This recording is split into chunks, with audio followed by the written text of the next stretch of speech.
राधे राधे। आप सभी का बहुत बहुत स्वागत है सखी की यात्रा में। तो आइए आज आप सभी को लेकर चलती हूँ मिनी वृंदावन। तो आप लोग सोच रहे होंगे ये मिनी वृंदावन क्या होता है।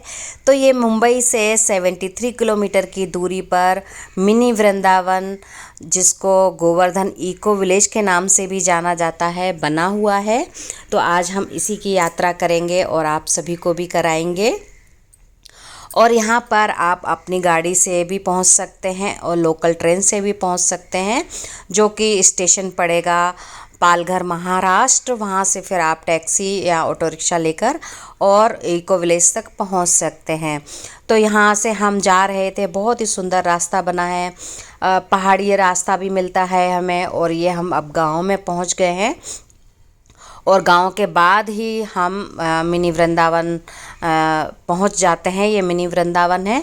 तो यहाँ से हमारी यात्रा आरंभ होती है गोवर्धन इको विलेज की। तो यहाँ हम अंदर देखेंगे क्या क्या बना हुआ है, वृंदावन की कौन कौन सी झांकियाँ इसमें बनी हुई हैं और किस तरह से बना हुआ है, मैं भी देखूँगी और आप सभी को भी दिखाऊँगी। इस एक बार मैं पहले भी आई हूँ, तब हमें समय का आभास नहीं था बिल्कुल भी, और हम शाम के समय पहुँचे थे। उस समय सारे मंदिर बंद होने वाले थे, तो हम ज़्यादा कुछ देख नहीं पाए थे। और इस बार हम अच्छा खासा टाइम लेकर आए हैं। तो चलिए देखते हैं। और सबसे पहले तो आप सभी को दिख ही रहा होगा कि कितना सुंदर बनाया हुआ है, कितनी हरियाली है। बहुत हरियाली थी और बहुत साफ़ सफाई का ध्यान रखा गया था। ये चीज़ बहुत अच्छी लगी। और बहुत शांत वातावरण, बिल्कुल मतलब कहते हैं ना कि एक पीसफुल टाइम यहाँ पर आप अपना व्यतीत कर सकते हैं। बहुत ही अच्छा लग रहा था यहाँ आकर। अभी तो हम यहाँ पर प्रारंभ की है यात्रा, आगे आगे देखते हैं क्या है। और जैसे ही हम वहाँ पहुँचते हैं तो हमें वहाँ से ई रिक्शा मिलता है कॉटेज तक ले जाने के लिए। और ई रिक्शा की सुविधा भी है, जो कि वहाँ पर कॉटेज बुक करते हैं रहने के लिए, तो उनको ई रिक्शा से घुमाया भी जाता है। लेकिन हमने वो सुविधा नहीं ली, क्योंकि हमें अपने आप स्वतंत्र घूमना था और कहाँ पर कितनी देर रुकना है और क्या देखना है, ये तो हम आराम से स्वतंत्र घूमेंगे। तो इसीलिए हमने पैदल ही घूमने का निर्णय लिया। और वैसे उन्होंने हमें ये सुविधा दी हुई थी, लेकिन हमने नहीं ली। बहुत बहुत ही अच्छा बना है, बहुत पेड़ पौधे लगे हुए हैं। तो मुझे ये नहीं पता है बाकी कि कितना समय लगा इसको बनाने के लिए, और अभी भी इसमें अंदर काम चालू था। तो इतने इसमें पेड़ पौधे उगाए गए हैं, तो कितनी मेहनत की गई हुई होगी। सबसे पहले तो मैं कोई भी जगह देखती हूँ या कोई भी चीज़ देखती हूँ, तो मुझे लगता है इसको बनाने में कितनी मेहनत लगी होगी, कितने लोगों का इसमें परिश्रम लगा होगा। तो ये आप देख सकते हैं ई रिक्शा है, और ई रिक्शा से हम अपने कॉटेज तक पहुँच गए हैं।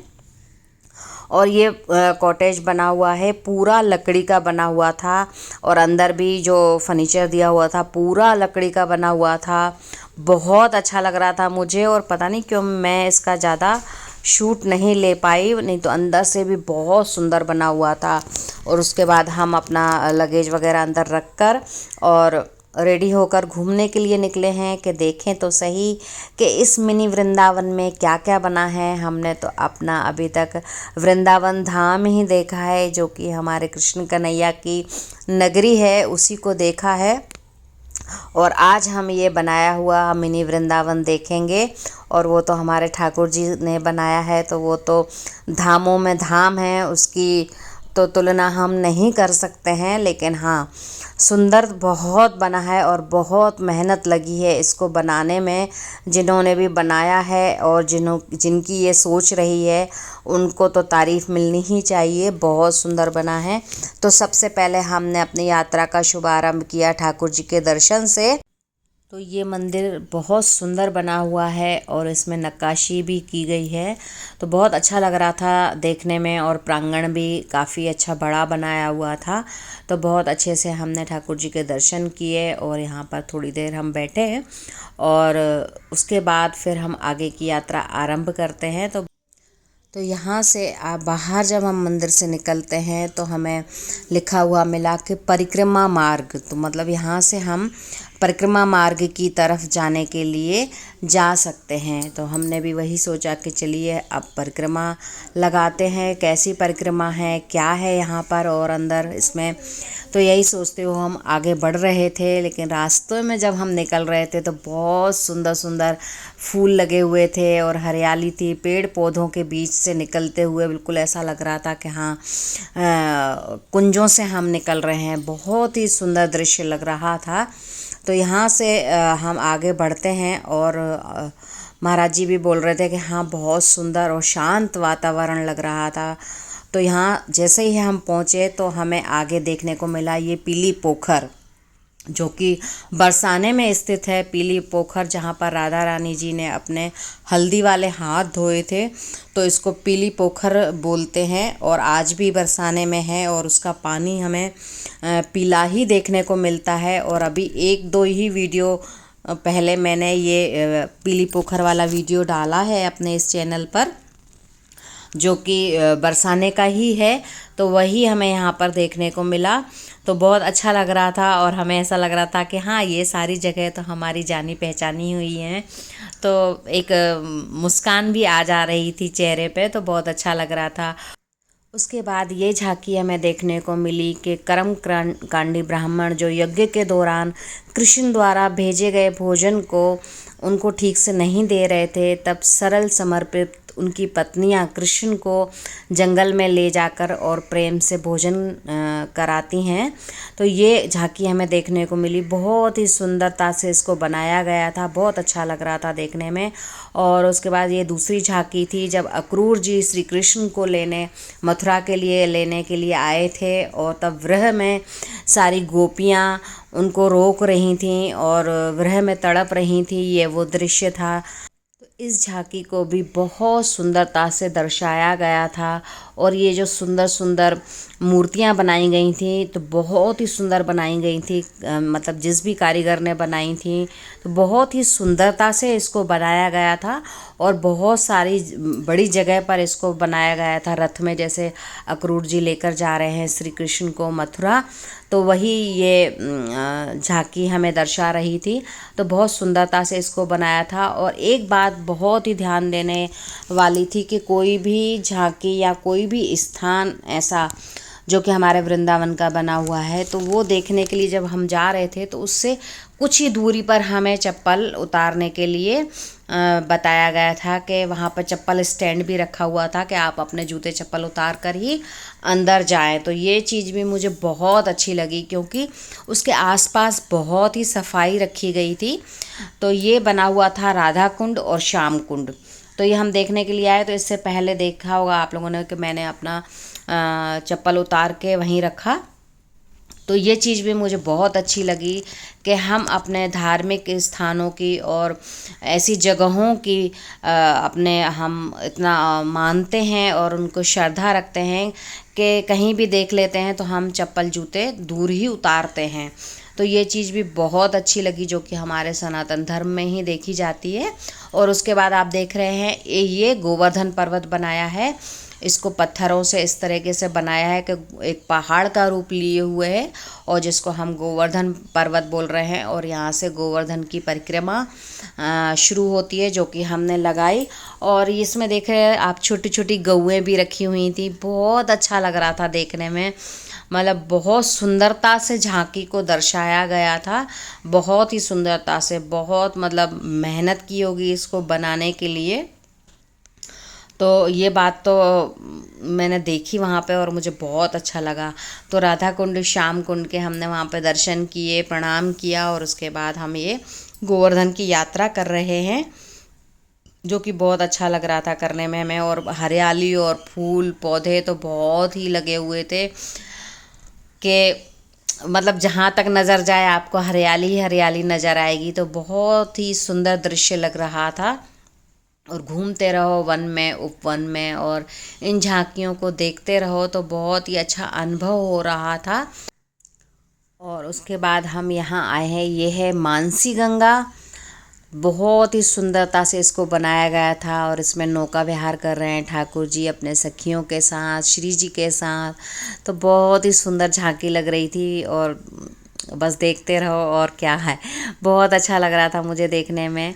और उसके बाद हमारी ये परिक्रमा जारी ही थी, जो कि हम कर रहे थे गोवर्धन की परिक्रमा। और आप देख सकते हैं कि इसमें लाइट की भी, मध्यम लाइट की व्यवस्था की गई थी।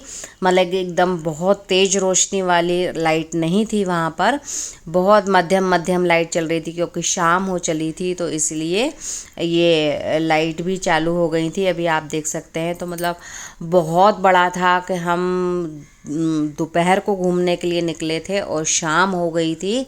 हमें घूमते घूमते बहुत सारे स्थानों को हमने देखा, और थोड़ी थोड़ी देर कहीं बैठे भी तो इतना टाइम हो ही गया था। तो बहुत अच्छा लग रहा था हमें यहाँ पर घूमने के लिए। और घना ऐसा, कहीं कहीं तो इतना लग रहा था कि घना वन है, और सच में ऐसा ही लग रहा था। आप देख सकते हैं कि कितने बड़े बड़े वृक्ष हैं, इनको लगाने में कितना समय लगा होगा। मैं तो यही सोच रही थी कि या तो ये वन जो हैं, जो पेड़ जो पहले के ही लगे होंगे, तो उन्हीं को मतलब इस रूप में ढाल दिया गया है।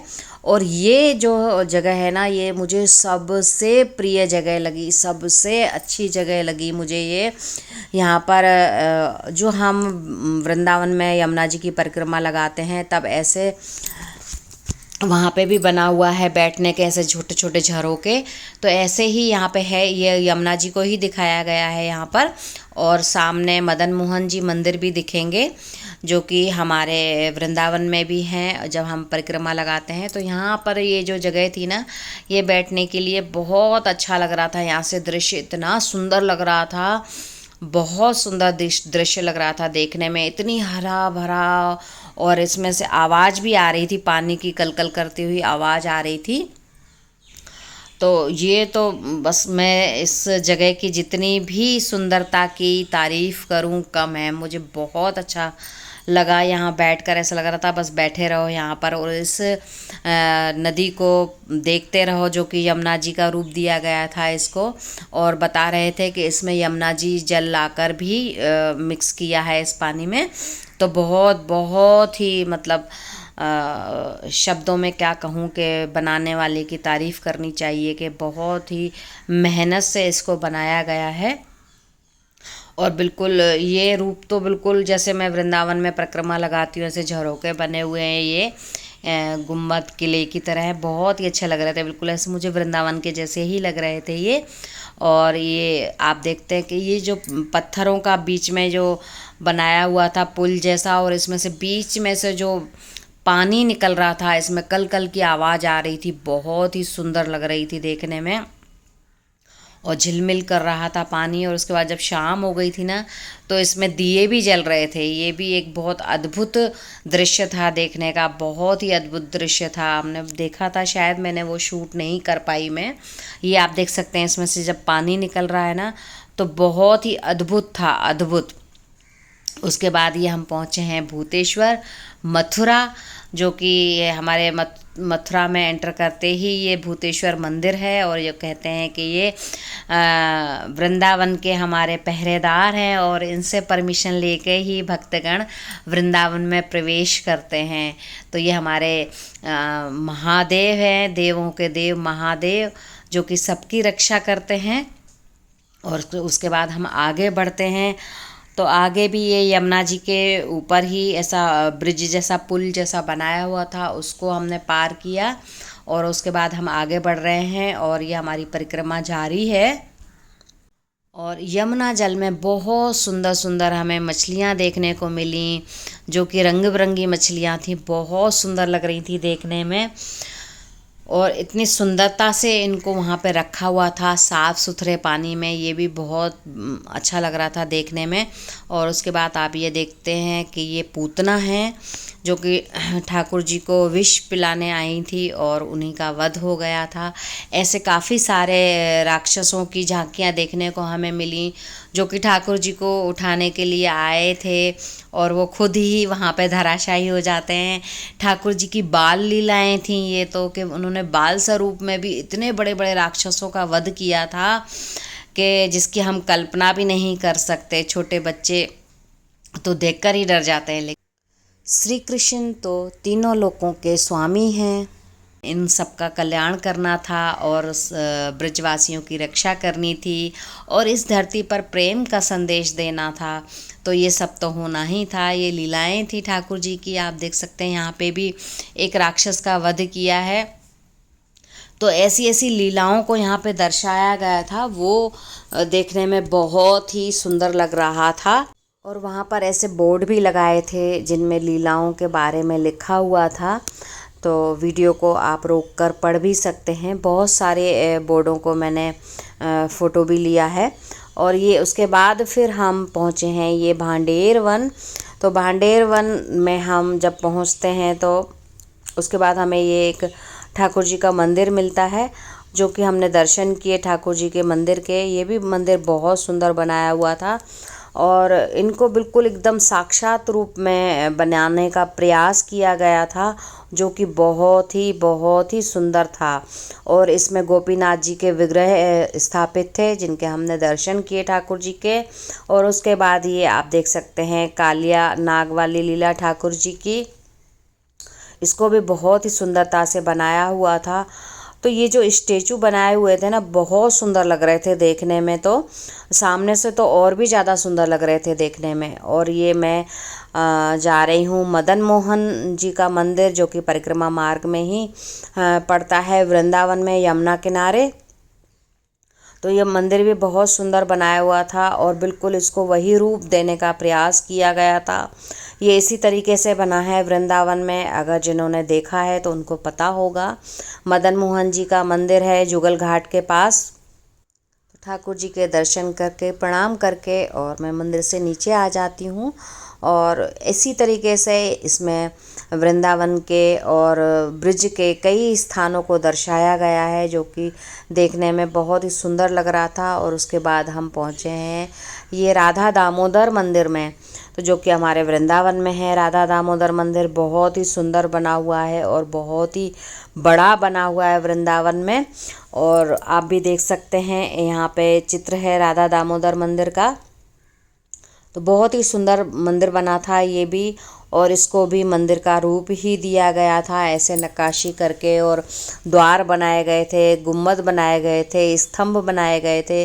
बहुत अच्छा लग रहा था देखने में। तो ऐसी ऐसी झांकियाँ और भी थीं। काफ़ी कुछ देखा हमने यहाँ पर, बहुत अच्छा लगा। घूमते घूमते रात हो गई थी। आप देख सकते हैं कि पूरा दिन इसको देखने में लग जाता है, इतना बड़ा बना हुआ है। फिर हम कॉटेज आ गए थे। जैसे कोई पूरे दिन के लिए भी जाता है तो आराम से जा सकता है। और अपने जलपान की व्यवस्था भी है, तो जलपान कर सकते हैं। सात्विक भोजन मिलता है अंदर और उसके रेट भी बहुत ही अच्छे हैं, रिजनेबल हैं। तो हमने रात में अपना विश्राम किया भोजन वगैरह करके। और उसके बाद सुबह हम निकले हैं, थोड़ा सा और घूमे थे। और उसके बाद हमारी ये यात्रा यहाँ पूर्ण होती है। आप देख सकते हैं ये ई रिक्शा हमें आया था लेने के लिए। तो हम अपना सामान वगैरह लेके और निकले ई रिक्शा में। और आप देख सकते हैं ऐसे छोटे छोटे बहुत सारे कॉटेज बने हुए हैं और भी बन रहे हैं, क्योंकि धीरे धीरे जैसे जैसे लोगों को पता चल रहा है इस मिनी वृंदावन के बारे में, तो काफ़ी लोग घूमने आते हैं, वहाँ रुकते भी हैं। तो जो थोड़ा दूरी से आते हैं तो वो रुकते भी हैं। तो रुकने की बहुत अच्छी व्यवस्था है, तो आराम से रुक सकते हैं यहाँ पर और अपना पूरा आनंद ले सकते हैं। तो जाते हुए फिर हमने देखा यहाँ हमें गौशाला मिली। तो हम गऊओं की सेवा के लिए उतरे इसमें से, ई रिक्शा में से। और हमने थोड़ी सी गऊओं की सेवा की। बहुत सारी गऊएँ थी यहाँ पर, बहुत सारी, और बहुत ही अच्छी लग रही थी गऊएँ देखने में। तो हमें बहुत आनंद आया ये सेवा करके। और गऊएँ तो बहुत, मतलब इतना अच्छा लगता है गऊओं को देखकर, बहुत खुशी होती है। और कुछ गऊएँ यहाँ पर बैठी थी, अपना आनंद ले रही थी बाहर, और कुछ गौशाला में थी। उसके बाद फिर हम अपना आगे निकले। तो तो इस मिनी वृंदावन में कुछ और चीज़ें भी बन रही थीं, तो आने वाले समय में कभी फिर से जाना हुआ तो जो चीज़ें रह गई यहाँ जो बन के तैयार होंगी उनको देखेंगे।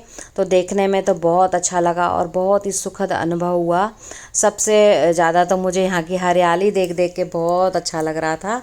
और ये मेन मंदिर बना हुआ है राधा कृष्ण का। तो यहाँ पर अभी कुछ काम चालू था, इस वजह से दर्शन अभी बंद थे। और पिछले वीडियो में मैंने इस मंदिर के दर्शन कराए थे। ये मंदिर हमें खुला हुआ मिल गया था क्योंकि हम लेट पहुँचे थे पिछली बार। तो मिनी वृंदावन इको विलेज के नाम से मेरा वीडियो इसी चैनल पर है, तो आप लोग देख सकते हैं उसको भी जिन्होंने नहीं देखा है। उसके बाद हमारी वापसी की यात्रा आरंभ हो गई। तो वही पेड़ पौधे और ये पहाड़ हमें मिलते हैं रास्ते में, और ये गांव मिलता है। ये गांव तो बिल्कुल मतलब ऐसा लग ही नहीं रहा था कि हम कहीं मुंबई के नज़दीक हैं। बिल्कुल ऐसा गांव ही था, ब्रिज जैसा लग रहा था मुझे तो कि ब्रिज का कोई गांव है। तो बहुत अच्छा लगा, बहुत अच्छा लगा। भले ही ये मिनी वृंदावन मतलब वृंदावन की थीम पे बनाया गया है, लेकिन हमारे ठाकुर जी के नाम से ही बना है, तो मुझे ये बहुत अच्छा लगा। और वाकई इसको बनाया भी बहुत अच्छा बनाया। बहुत सुखद अनुभव हुआ और बहुत ही अच्छी यात्रा रही हमारी। तो यहीं तक था मेरा आज का वीडियो। आशा करती हूँ आप सभी को बहुत पसंद आएगा। तो कमेंट करके मुझे ज़रूर बताइएगा कि ये यात्रा का वीडियो आप सभी को कैसा लगा। तो बहुत जल्द मिलेंगे एक नए वीडियो के साथ। अपना बहुत सारा ख्याल रखिएगा। राधे राधे।